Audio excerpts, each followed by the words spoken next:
Oh, yeah. I don't wanna be a safe bet, don't wanna be a plan B. Wanna be a top choice, not your top three. I'm so done, I'm so done. I'm Andrea Askowitz. I'm Allison Langer, and this is Writing Class Radio. You'll hear true personal stories and learn how to write your own stories. Together, we produce this podcast, which is equal parts heart and art. By heart, we mean the truth in a story, and by art, we mean the craft of writing. No matter what's going on in our lives, Writing Class is where we tell the truth. It's where we work out our shit. There's no place in the world like Writing Class, and we want to bring you in.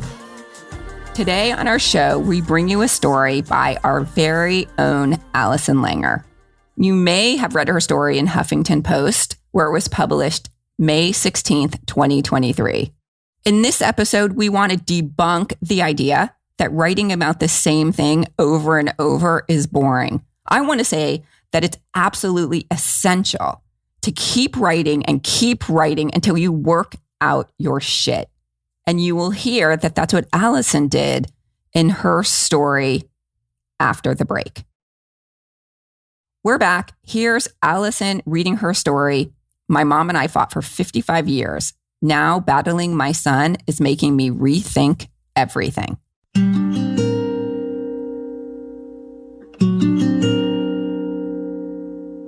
When my mom remarried, she pulled me into her closet and handed me a long, flowy dress and silver flats. I was 30. I wanted to wear my navy dress and high heels. I said, I have an outfit. She said, it's my wedding. Can't you for once do what I ask? For 55 years, my mom and I have been at each other, constantly poking the soft spots and picking at scabs. She judged and gave unsolicited advice. I sassed and spoke my mind, often hurting her feelings. I wanted a mom who I could trust with my secrets instead of one who chided me when I came home drunk, then ratted me out to her manicurist. I wanted a mom who remembered my friends' names and invited me on girls' trips. Most of all, I wanted a mom who loved me no matter what. Looking back, I can see I wasn't the easiest kid to love. I was cruel. I'd like to say it was a 13-year-old thing, me trying to find my way beneath the awkwardness and self-doubt of adolescence. But my behavior was consistently horrible, well beyond the teenage years. Once again, my mom said, you've left your dirty pot in the sink. I rolled my eyes and walked to my room with a full plate. If you keep eating macaroni and cheese, she said, you're going to get fat. I said, mind your own business. I'm your mother. You are my business. I hate you, I screamed and slammed my bedroom door. She screamed back, I hope you have a kid just like you. This was the way we communicated. Changed the subject from food to grades to friends to attitude. Nothing I did was good enough for my mom. At 24, my mom and dad divorced. One day, my mom invited me to lunch. She said she wanted to talk. As my mom got out of the car, she said, hey, don't you love my new shoes? I said, they look geriatric. I didn't care if I hurt her feelings. They were geriatric. At the table, she started in about my dad. When I put up my hand, she said, why won't you listen to my side? I felt like a traitor at the mention of my dad. He was the parent I felt loved me unconditionally, like I thought a parent should. I stood up and smacked my palms down on the table. I told you I didn't want to talk about this. And I stormed out of the restaurant. After that, we didn't speak for 6 months. At 36, when I had my first baby, I asked my mom not to come. 2 pregnancies later, we were in between fights, so I threw out the olive branch. In my hospital bed, I read the newspaper as I waited for the baby to do his thing. The doctor appeared when I was fully dilated. My mom sat between my legs. When I asked for privacy, she said, I didn't come all this way to miss anything. Sloan, the last one, the one my mom watched emerge from my body, is 13 now. He rolls his eyes when I speak, lies to my face, and is mean like I was. I'm short-tempered and angry around him. I criticize his eating habits and judge his friends. Last week, I received yet another call from 2 of his teachers complaining about his behavior. When I confronted him, he stormed out of the kitchen and slammed his bedroom door. Before I could shut myself up, I yelled, I hope you have a kid just like you. I don't need to wonder what I did to deserve this child. I know. He is just like me. Call it karma or call it genetics. According to a recent psych evaluation, my kid is struggling with real challenges, ADHD and ODD, attention deficit hyperactivity disorder, I'd heard of, but oppositional defiance disorder was new to me.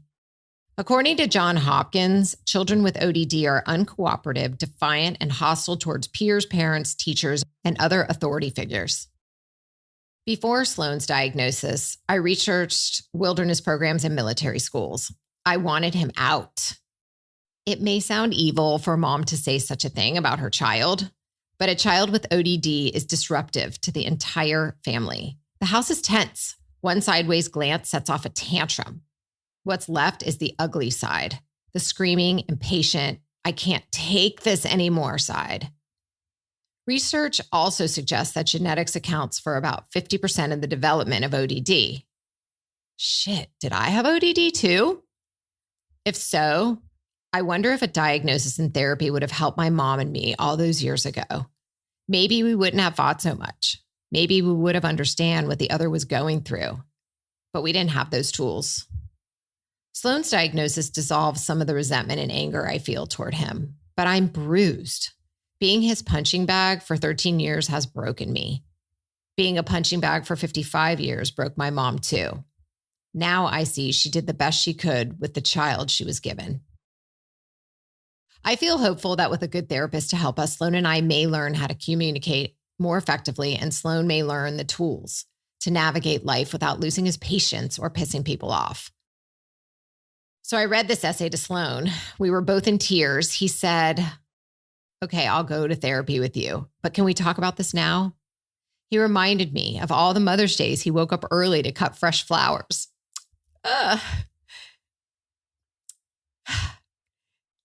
He really did that. He woke up.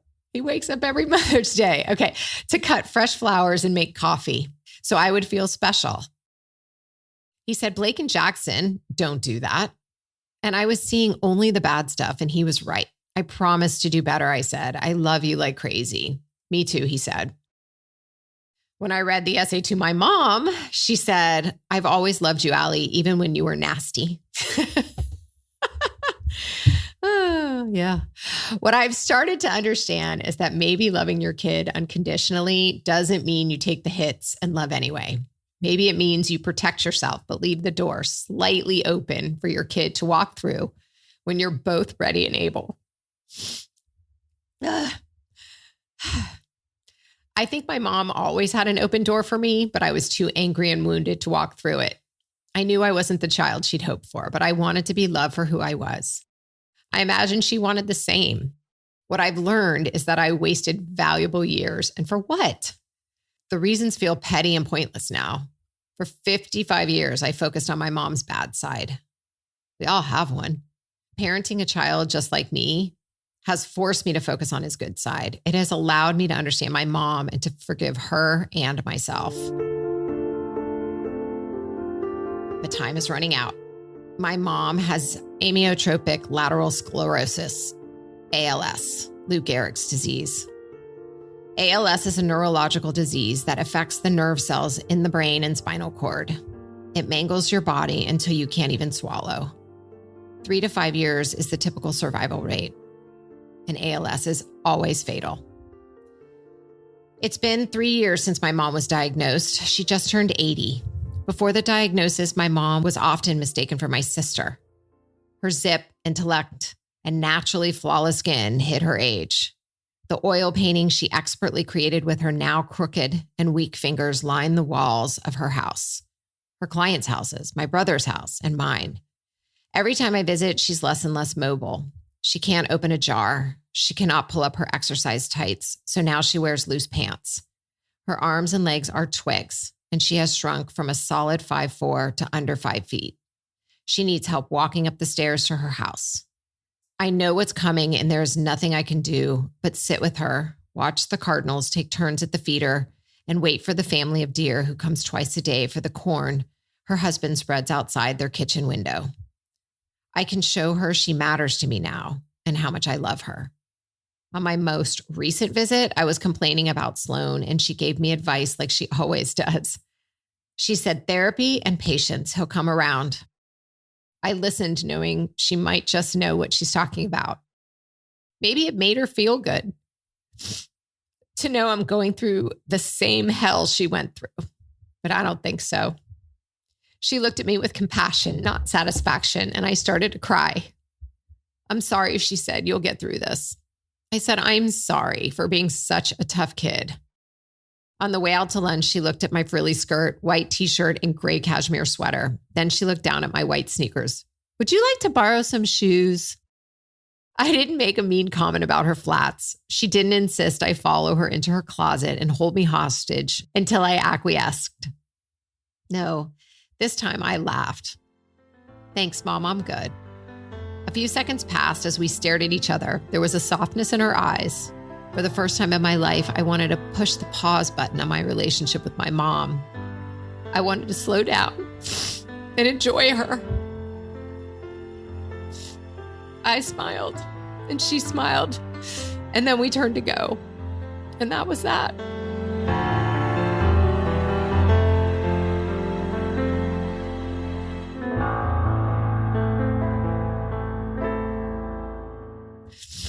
Oh my God.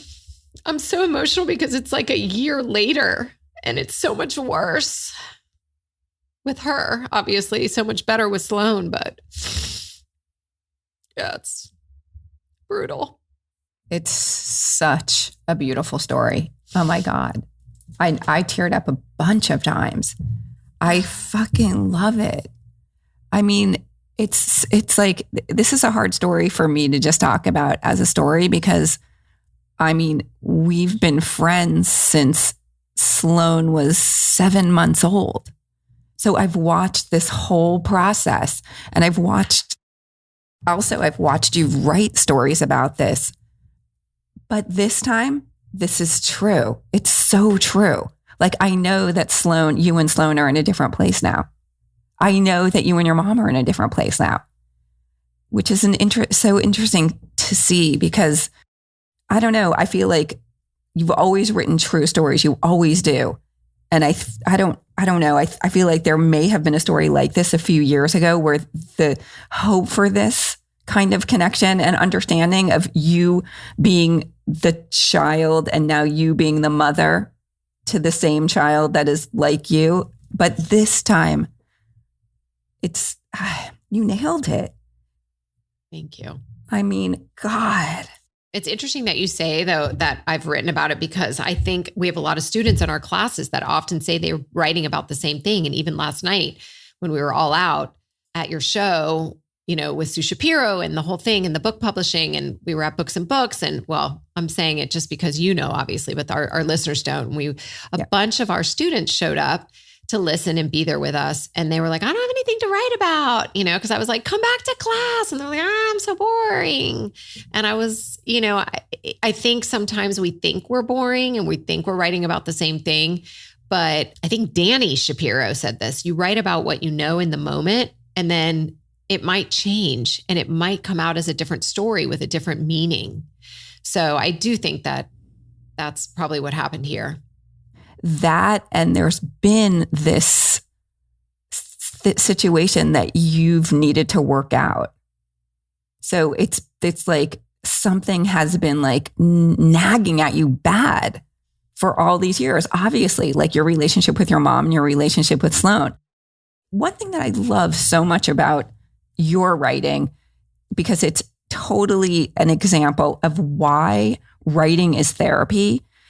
I know this is a controversial thing to say, but and I learned this the other day from Steve Almond.